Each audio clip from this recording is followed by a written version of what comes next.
Karl. I'm the external affairs and climate specialist with the Nature Conservancy of Oklahoma.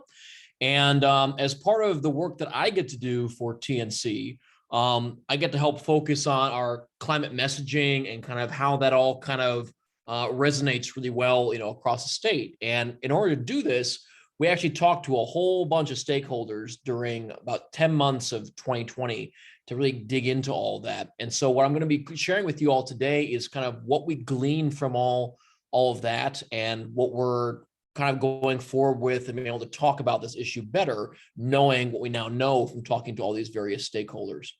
So give me just one moment while I share my screen with you and get my PowerPoint all up and running.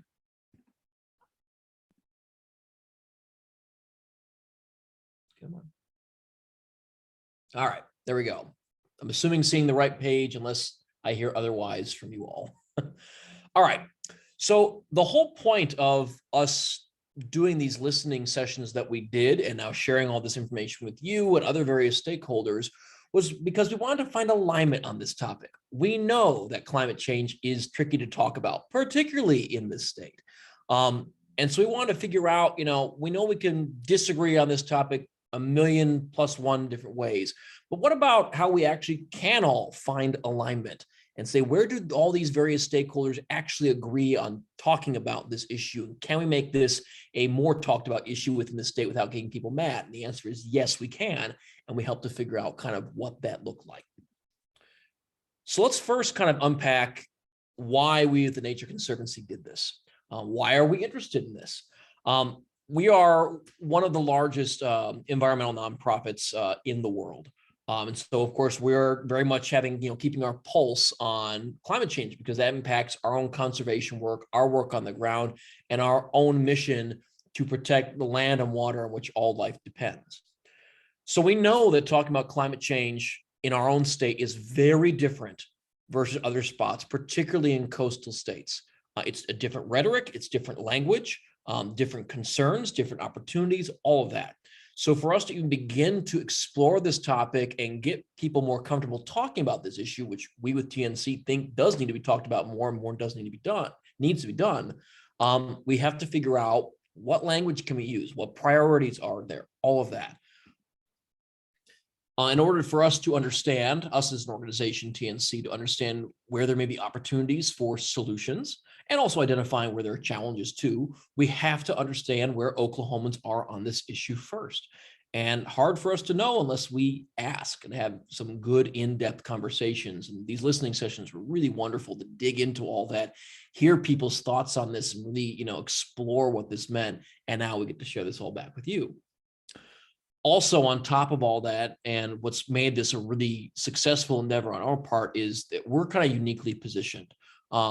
We've been around for a while. Nature Conservancy was founded in 1951, so we've been around for just a little bit, and we're known for being a trusted and very collaborative and importantly nonpartisan organization to find alignment on this challenging but important topic. And so we've been able to bring people from those on the left, those on the right, those in the middle, non-political, state agencies, you name it. I mean, everyone kind of across the board wanted to chat with us because this is the way we engage. We are very collaborative in our approach.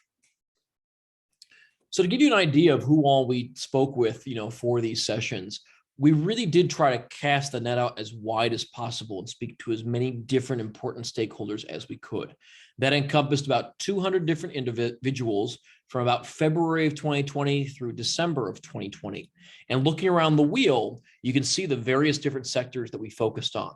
Everyone from tribal nations to state agencies, emergency managers, broadcast meteorologists, those in the ag sector, city and state government leaders, the utility sector, faith groups, our conservation, sustainability kind of allies, and those in the oil and gas sector, with the idea that if we're going to get an accurate representation of what it means to talk about this, we've got to ask as many different people as possible, while also respecting that we can't talk to all 4+ million Oklahomans. That's not realistic, but we can talk to some of these really key stakeholders and get an idea of where things kind of resonate to give us a good idea and kind of extrapolate from there how we think this topic could be talked about in a more productive and positive way.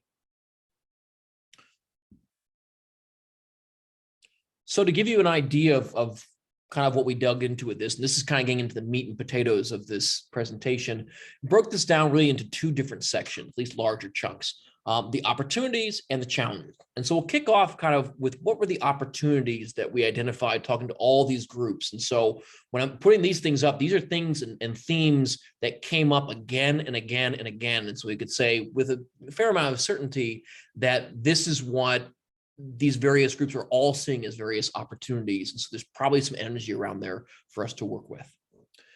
The first one being up is this idea and term of resiliency. This was a theme and just a term that these various groups felt they could get behind, that felt a little less politically charged than talking about climate change overall. And this word was particularly referenced when we're talking about agriculture. Of course, we had kind of our own test in resiliency when it came to the Dust Bowl. That's not something that's a hypothetical. That was a very real situation, which we, had long-term repercussions from and had to figure out how to get through it and make ourselves less vulnerable.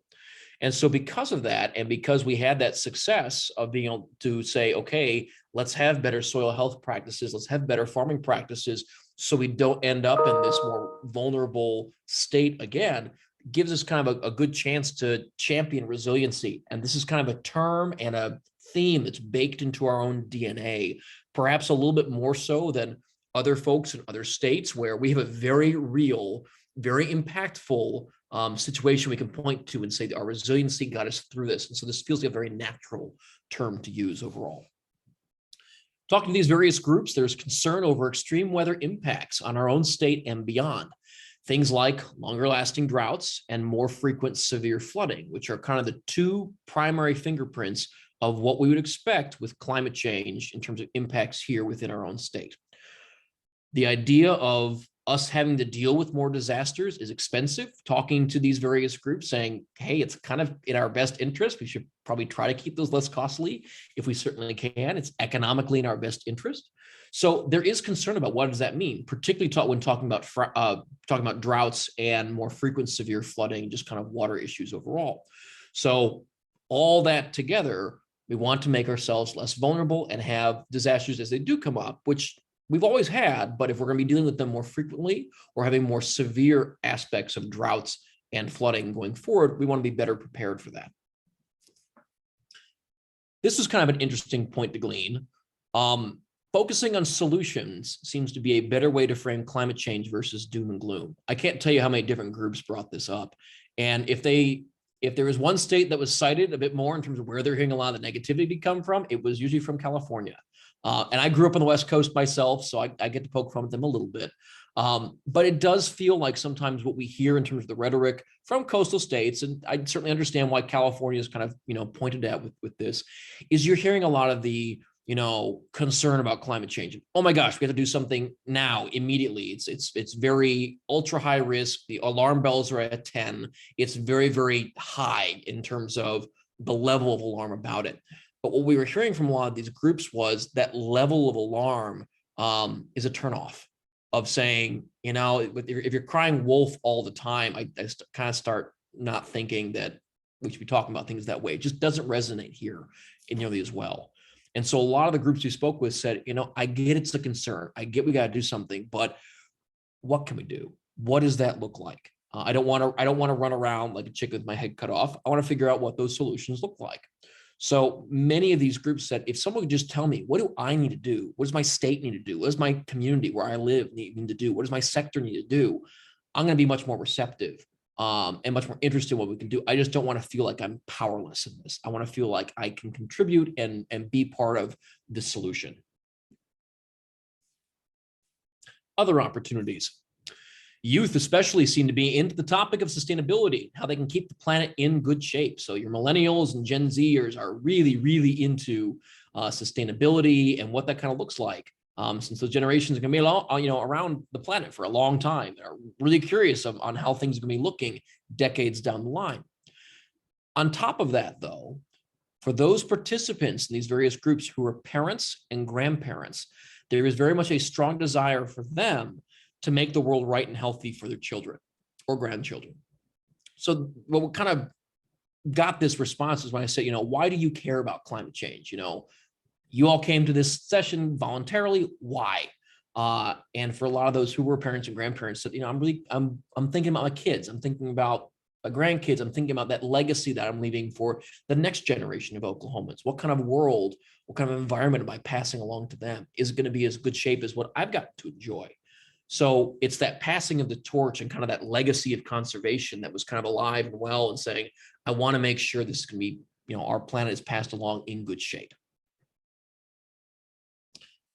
Several of the tribal nations we spoke with are already quite proactive on climate issues, and according to the participants we spoke with, have leadership receptives doing much more. So I would say many of our tribal nations already have very robust water plans, especially knowing that depending on what side of the state you're on, you might, on the west side of the state, it's probably more of a struggle to get more water. On the eastern side of the state, it's probably going to be a bit more of the what happens when we have too much. In general, what we kind of expect with climate change going forward. That's kind of what's in the crystal ball. So many of these tribal nations already have those plans in place, trying to kind of be very proactive about that. And what was really encouraging speaking to them is they kind of see that as the tip of the iceberg. They know that there's much more they can be doing. But if you're looking for municipalities and groups that have already started to kind of do a lot of the work in terms of what does that long-term planning look like, many of our tribes are leading the way on this. And certainly tribes beyond Oklahoma are doing a lot on that too, particularly on the West Coast. It's really encouraging work being done in terms of sometimes it's meant actually moving communities and whatnot. Not so much here. We don't have to deal with coastal erosion and things like that here, but there's just a lot of proactiveness of the what are we going to do for us to be thinking about this issue and being well prepared. So as groups are thinking about doing more here, you may look to our tribal nations saying, well, what have you already done? Let's not have to reinvent the wheel. You're already doing a lot of great work, and clearly there's interest in doing more. Oil and gas folks are more on board with talking about this topic, climate change, than ever and want to be part of the solution.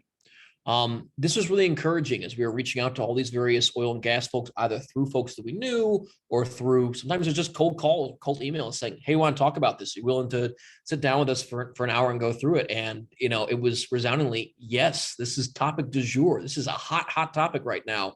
We're still trying to figure that out, what that means, but we're really interested in it. So lots of discussion is, like I said, an incredibly hot topic right now in the energy sector overall, certainly in oil and gas, including within our own state. And this point's going to be really important to keep in mind. We're going to come back to this here in a moment. So keep that one kind of on the back burner for a second. Let's flip and go to challenges. This one should come as no huge surprise. The term climate change feels politically charged. Shocker. There's a strong desire to use something else, as in some other term, or to break it up into smaller issues of the whole. Many people would say, I get this is important. Can we just talk about drought? Can we just talk about flooding? Do we have to use the C word? If climate change, which we know science shows us very clearly, is pushing down on the scale and making things like drought and flooding worse going forward, then yeah, we do have to find a way to talk about it. There's not a good solution for this right now, other than we just have to get people more comfortable talking about climate change and realizing that it's not as politically charged as it needs to be. Have been seeing some really encouraging developments on that. You're seeing a lot more, including with our own congressional delegation here, talking about climate change and what resiliency means, and voting yes on legislation, but big bipartisan legislation in Congress on that. So there is a sea change happening here. It is not as politically hairy as it used to be. It still is, don't get me wrong, but I think things are on a better path with this kind of going forward. This is a big one. Oklahomans are perceived to understand weather well, but don't know the difference between weather and climate. Heard this from our broadcast meteorologists a lot, but from a lot of other groups too, of just saying, man, Oklahomans love talking about weather. How could you not? Our weather's nuts. It's crazy. But when you start trying to have that conversation of what's the difference between a weather event and long-term climate implications, the lines get blurred. And there's not a good understanding among the general public. Certainly those who are deep in the weeds on climate, perhaps many of you, here watching this are like, well, I know the difference, that's fine. But in general, this perception is that many in general public who are Oklahomans don't know that difference. And I can give you a quick example of kind of how to think about that a little bit, because we know weather is short term. And I say this as someone who was a degreed and certified broadcast meteorologist myself previously before coming to the Nature Conservancy. So been deep in the weeds on this. But weather, I mean, is really your short-term stuff. You're talking about like, what's the weather for a day, for a week, for a couple weeks. I mean, short-term general stuff. When you're speaking about climate, you're really talking about longer term. You're talking about, well, what's the trend of this over a month or several months or, you know, a season, a year, decades, centuries. We're talking long-term stuff. And they're kind of in two different compartments. And so you can think about this in terms of how do you kind of, you know, square that circle of, we of course remember the terrible, awful cold blast that we had from this past February and how impactful that was. Now, let's pretend that you were someone from the other side of the globe, was not familiar with Oklahoma at all, had never maybe been to Oklahoma, heard Oklahoma, whatever. And I say, all right, let's look at how cold it was for, say, that second week of February. Let's look at Oklahoma City's temperatures, or in this case, Broken Arrows. Broken Arrows. Let's look at Broken Arrows temperatures for the span of a week. Now, if you had no other knowledge about what Broken Arrow's climate was like, you'd perhaps conclude, say, well, looks like Broken Arrow is kind of a cold place. I don't know if I want to live there. I wouldn't ever be over shorts or anything ever in the spring, in the winter. Well, we know that's not the case. We know that we're not usually that cold, but how would you know unless you look beyond that week or two? You wouldn't. You have to get a bigger perspective. And that's what climate is like. You can't just say it's cold today or it snowed this one time and say, aha, I know everything about climate. You've got to look at the bigger picture. You've got to look at trends. We're not necessarily hardwired to look at that. We look at individual events. That's how we know things. So this is a long kind of tangent. I could spend a whole hour talking about the difference between weather and climate, but there is a need for education on this to understand what that difference is. And so we know many of the partners we're working with are well aware of this. And so hopefully wanting to talk more about what that difference really is. Oklahomans also in general don't feel that climate change touches down in our state as much. It feels like it's a coastal or an Arctic issue versus something that will affect Okies. So thinking about things like, say, sea level rise. We don't have a whole bunch of beachfront property in Oklahoma. Not a huge deal for us. We don't have a whole lot of icebergs or ice caps in our backyard. Kind of out of sight, out of mind. But we do know that climate change will have an impact on longer term droughts, more severe droughts, and heavier, periods of rain. You're going to have more warm air to work with. Warmer air holds more moisture, which can then lead to heavier rainfall amounts when it does rain. So that's how things are kind of baked in for us in terms of those bigger impacts. But that's also not widely known. We don't go, aha, droughts and flooding. That's what we have to, think about in Oklahoma. It's just perceived by many to be more of a coastal state issue, even though we know that's not the case. Other challenges. Remember that point I told you to keep on the back burner about oil and gas companies talking about this issue more? Okay, bring that to the front burner. Most groups want to do more on this topic, but seem paralyzed with inaction due to how perception of waiting in a climate will be perceived by their audiences, and particularly about the concerns about ticking off the oil and gas sector if they start talking more about climate or getting into climate policy. So on one hand, I'm talking to these oil and gas companies and interests in these sessions, and they're saying, we're talking about this a ton. This is a huge topic for us to talk about and figure this out. And then on the other hand, I have these other groups that are not necessarily oil and gas affiliated saying, well, we don't want to talk about it because we don't think they want to talk about it. So there's been a change in how things have been talked about. Your oil and gas companies 5-10 years ago were not talking about this as much. There has been a sea change in that. This is a huge conversation for them right now. And I think will be going forward. So there's a lot of discussion around this topic. And so this idea that, well, if I talk about that, other people are going to get mad is starting to kind of melt away a little bit, particularly with the energy sector, but even general overall, we're seeing more discussion around this topic, which is good and it's needed. So I'm hoping as many of our energy companies start talking more about their emissions reductions and sustainability and all that, that it's going to kind of melt away at least this perception of, well, I can't talk about it because they don't want to talk about it. I think that will happen quickly, but the more we highlight this and show people that there is a change in this conversation and more people are talking about it, then the less scary it becomes.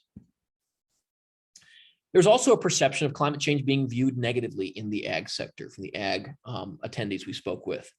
And it was more along the lines of feeling picked on. I think was kind of the best way I could really sum that up, saying, I'm doing my own thing. Transportation is the biggest, sector for emissions, followed by energy, and then ag is kind of that distant third. Why are you picking on me and my burping and farting cows? I am not your problem child. You have other bigger fish to fry.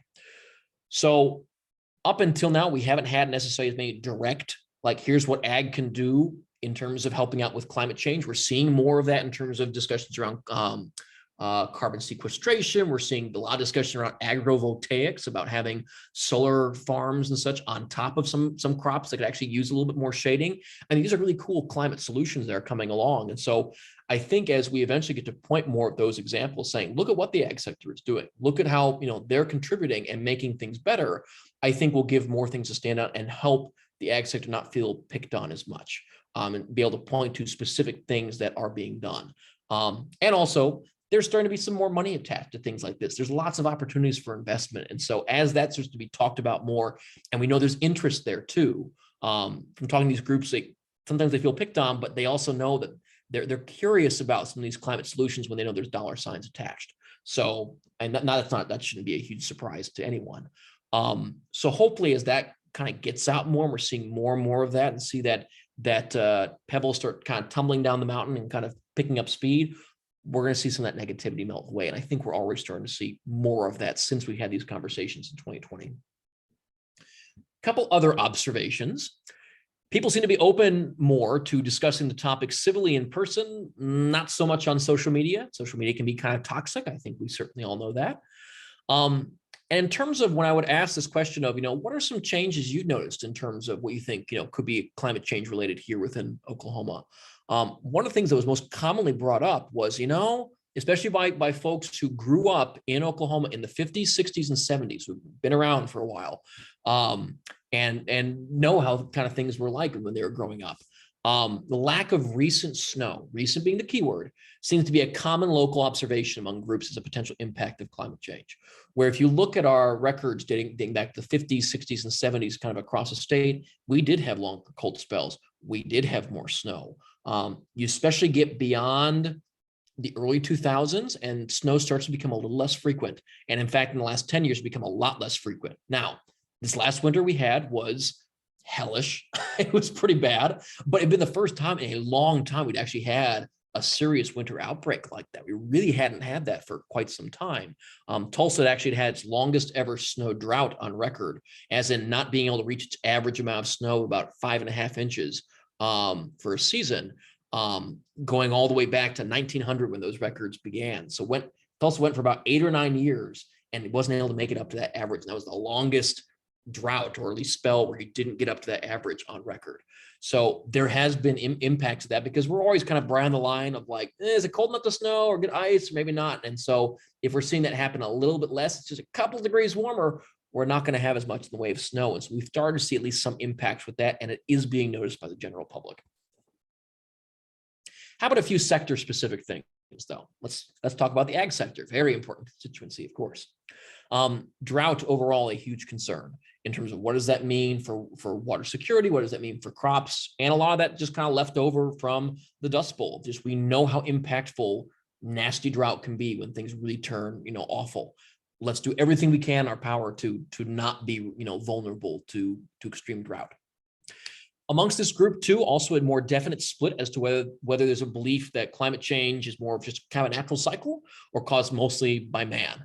Now, from the TNC's perspective, and being the science-based organization that we are, we believe there is more than enough evidence to show that mankind is having a serious impact on our planet, and it's the emissions specifically that is driving a lot of that. It has always been a cycle, but we are pushing our finger down the scale that is driving temperatures up enough to cause, more of these issues and such going forward, and driving kind of this climate change. So that all being said, there's a lot to dig into there. There's, if we were to really dig into all of that, I mean, that'd be a huge campaign to talk more about that, and we're good trusted sources. And not to say that it's not worthwhile work, but it's a lot of time and a lot of effort to spend in that. And so what we're also hearing from the same group is there's a desire to hear more success stories of those already doing climate mitigation work and carbon sequestration, all these other climate solutions, in a lot of reasons because there's dollar signs attached. And so as much as I care about point two, if we're all on board with the solutions, is that's what we're kind of getting onto, I'd rather focus on that. Plus, we're also hearing people are really interested in solutions. Let's focus on that. Perhaps let's not get lost in the quagmire of point two. At the end of the day, if your solutions are helping your crop yields, if it's helping, to make sure that you're profitable and everything, then perhaps the best place for us to live is kind of point three. A couple other important groups here. I know I'm kind of running short on time, so I'll go through these quickly. Broadcast meteorologists' thoughts on climate change. Important constituency, well trusted in kind of the science community and talking about issues like weather and climate. This group, of course, very aware their viewers are knowledgeable about weather, but not so much about climate. We heard this loud and clear from this group. They also don't feel they're qualified enough or know enough to talk about climate directly versus climatologists. They would rather have those folks. Of course, we have many of those at OSU and at Norman and elsewhere who can talk more about kind of longer term aspects. They'd rather have them talking about it. But there's also kind of a general concern about how viewers, particularly those in rural areas or those who have less trust in news overall, will react to talking about climate change. And of course, it's still a popularity contest. They're trying to fight for ratings. They're trying to be as popular as they can. So if you're wondering, well, why doesn't my meteorologist that I like watching talk more about it? Ask them. Talk to them about it. Shoot them an email. The more they hear that I'm interested in this, and that's not a risk for them to talk about, and there's interest, the more willing they're going to be to do stories on that. And I think a lot of them would love to do stories and talk about, especially ag-based solutions, about what does that look like in our state? How does that touch down here? Would love to do more on that. But they might need to be poked and prodded a little bit and asked to, but many of them would like to, I think. And finally, the oil and gas attendees' thoughts on climate change. Of course, they're very much on board at this point with emissions reduction, and note how important it is.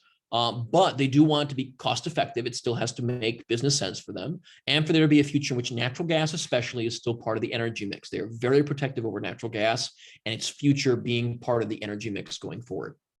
As far as why there hasn't necessarily been as much emissions policy or in terms of this reduction of emissions and need for sustainability, one thing that was really cited a lot was the whiplash in federal policy from one presidential administration to another, with the idea that there is one rule book under President Obama to a different rule book under President Trump and a different one to President Biden. And so that rule book was changing, pretty drastically every few years. It made consistent policy and kind of what the business model looked like, challenging up until this point.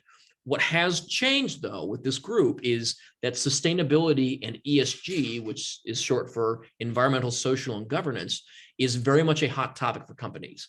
This is getting baked into business models, whether it's energy or anyone else. ESG and sustainability is really, really important right now. And many of these big investors are saying in no uncertain terms, if you are climate risky, you are investment risky. And that scares them a lot. So they're doing everything in their power to show that they are not a risk. So there's a lot of pressure for them to say, here's how much we're reducing our emissions. Here's what we're doing in terms of sustainability. Big focus for them. So of course, that's a lot of information to throw at you at once. So what if we were to distill this down into a little bit more bite-sized chunks of there's that alignment that we're looking for between all these three groups, and giving you three golden kernels of truth to walk away with. Number one, climate resiliency is an agreeable, positive theme to unite around. People are okay with that. It doesn't feel as politically charged as saying climate change. We need obviously more than resiliency. It's more than just us being not vulnerable, but it's a darn good place to start. There is concern about extreme weather events, but many Oklahomans are not sure how they're tied to climate change. So we know there's a need for more discussion and education around what is the difference between weather and climate and how does it impact things. And number three, and really encouragingly, the great majority of groups who participated in these discussions with us are actively discussing climate change policies and sustainability and want to do more. And the more they're finding other groups that want to talk about, the more courage they get to talk about it more openly. So things are coming along with there. And I can say with great certainty in the last 2 years I've been in this position, this issue is being talked about a lot more, and a lot more people are at the table and interested in terms of what does it mean for us to actually be engaged on climate within the state. If you like talking about this, or even thinking about, how do I even talk about this better? What's kind of the next step? How do I even begin to have these conversations, especially with some folks who I know might be a more challenging conversation?